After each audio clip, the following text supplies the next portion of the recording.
Hi everybody, thank you again, our Michigan Cares for Tourism team.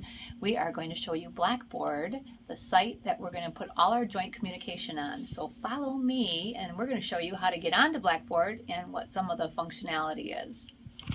Here we go. You can use any of the browsers to get onto the system, and what you're going to want to type is www.gvsu, again standing for Grand Valley State University.edu.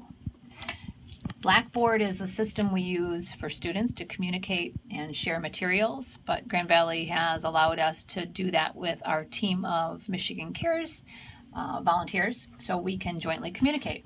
So when you get to the home page of Grand Valley, you're going to notice on the far right bar here, whoops, you can see it says My Blackboard right there.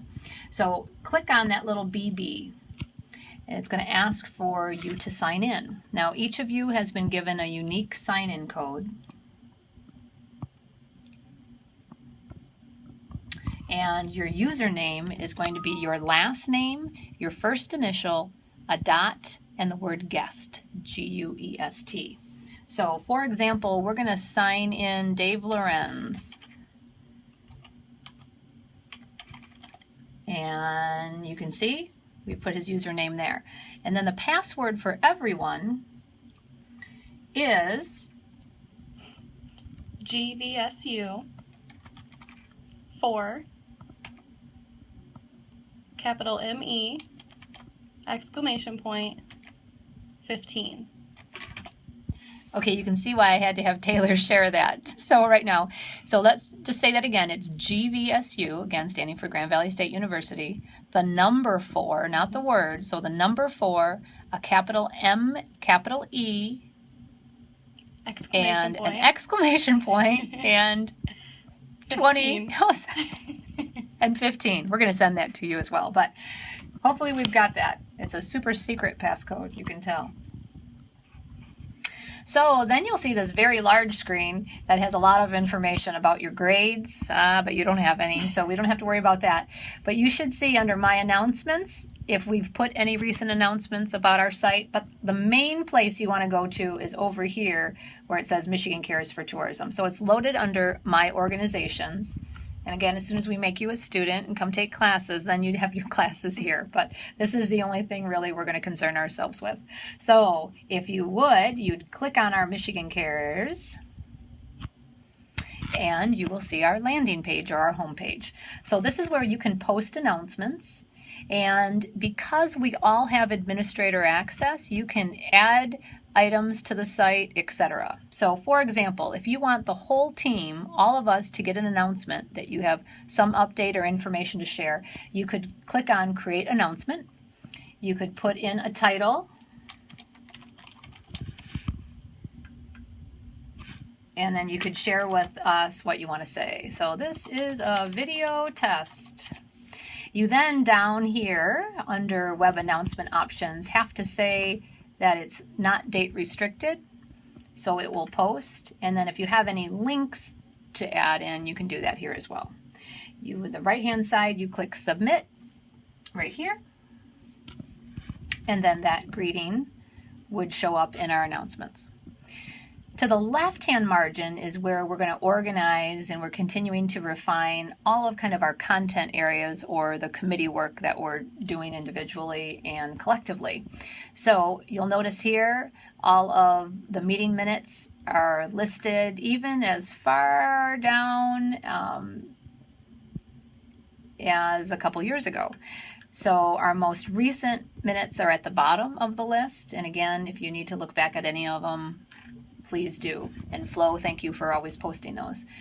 Evaluation, these are evaluations of all of our first events. So if you'd like to relook or think about any insight, you'll get open-ended comments in here as well. That could be helpful.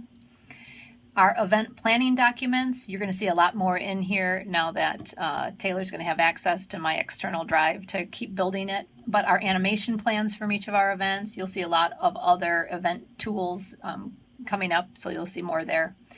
Our sponsorship information, whether it's our sponsor banners, whether it's our sponsorship brochure, our plans, etc., we'll be organizing that in here. Our marketing materials, again, whether it's logos, the plans, links to our material or our media, etc. Risk management, our waivers or any other tools. We do have more and more on our team leader work, so any training, any organizational materials for that. And then you'll notice under that is an email link. One of the beauties of this system is you could easily, by clicking email, then click on all users, you could send an email. Again, this would be from Dave Lorenz because I'm signed in to his account, but it would go to everybody who's on our planning team. And so, again, a quick, easy way to send an email. It'll also send one to your main email account. And then there's also a discussion board area, so if we wanted to at all discuss topics or get feedback from each other, we can house all of those comments. Perfect example would have been when we were looking at all of those 11 sites and what our feedback was. We could have used a discussion board post so each of you could have seen each other's feedback versus just me and then sharing it with you. So I think we'll have some use for that as well. There's another functionality that has tools, etc. on it. So the last thing I want to show you, and again, this is a work in progress, so please keep that in mind, but let's say I'm Flo and I want to add the meeting minutes to this, because again, we all have administrator functionality. You'll see here up at the top, you'll see this is how we build some of the tools, and I would think one of the more common tools we would do is add a file to the site. So to do that, let me show you kind of the two most common, I guess. And one is, if I'm going to add the meeting minutes, for example, I would click on Item. I would type in meeting minutes here. I would, if there's any note or date, maybe I would put in here. I would browse my computer. I would find the meeting minutes. I would attach them and then hit submit. As simple as that. So again, if I go down, I should see that meeting I just put in. If I made a mistake and I want to add, I click on it. I would hit edit. It would take me back to that same page. I could make any adjustments I wanted to. So with that, I can also, if I made a mistake and I don't want this on here anymore, I can click delete, copy or move to another section, etc. It's pretty straightforward system, and again, we can certainly help you if you have any questions with it, but I'm very excited, and thanks to Taylor, we're finally getting this launched and ready to utilize, so we keep our information together and we're more effective at how we communicate. Having said that, I'll stop our tutorial there. Can't wait to get you on. Let me say goodbye. Taylor, say goodbye. Bye. We'll see you soon. Thanks again.